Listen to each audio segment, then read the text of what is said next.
Welcome to another episode of our English podcast. I'm Sarah. And I'm Mark. Today we're talking about something that is often considered quite challenging, making small talk in English without feeling awkward. Exactly. It is a remarkable skill to master. But before we delve into that, I have a question for you, Mark. What percentage of people say they actively dread making small talk at social events? Is it A, 25%, B, 48%, or C, 71%? Well, that's a tricky one. I know it can be uncomfortable, but 71% seems very high. I'll think about it and give you my answer at the end of the programme. Fair enough. So let's bring up the main issue. Why do so many learners, and even native speakers, end up feeling so nervous about casual conversations? Right. Well, I think a lot of it comes down to a fear of silence. You know, you introduce yourself, say a few words about the weather, and then you just run out of things to say. That is so true.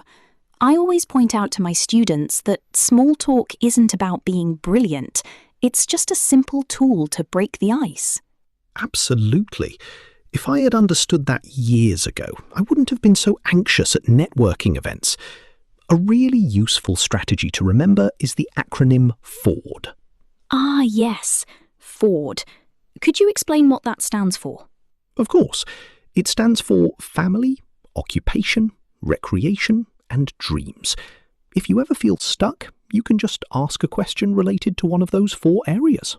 That is a real lifesaver. For example, instead of a simple, "How are you?" you could ask, "What do you like to do in your free time?" which gracefully covers recreation. Exactly. Open-ended questions are much better. If you just ask, "Do you like your job?" they might just say, "Yes," and then the conversation stops entirely. Right.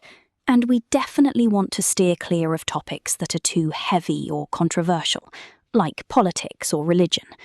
It is generally advised to keep things light when you first meet someone. Well said. And remember, you don't have to do all the talking. Active listening is key. If you listen closely, you might find common ground, and then you'll really hit it off. Let's take a moment to look at some of the interesting language we've used today in our language spotlight. First, we used the idiom break the ice.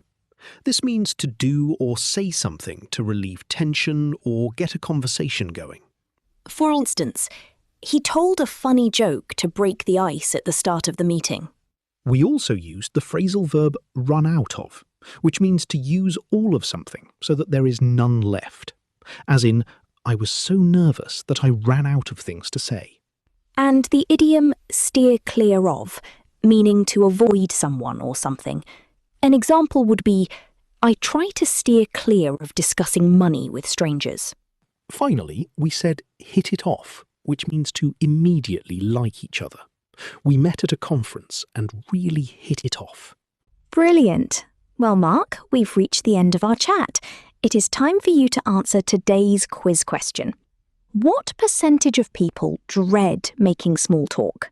Right. I thought 71% was too high, so I will go for B, 48%. Actually, Mark, the answer is C, 71%. According to several social studies, the vast majority of people find small talk incredibly awkward. That is remarkable. It makes me feel much better about my own awkward moments. Indeed. So, to all our listeners out there, remember, everyone else is probably just as nervous as you are. Just smile, ask open questions, and you will do fine. Thanks for listening, everyone. Keep practicing, and we'll see you in the subsequent episode. Goodbye.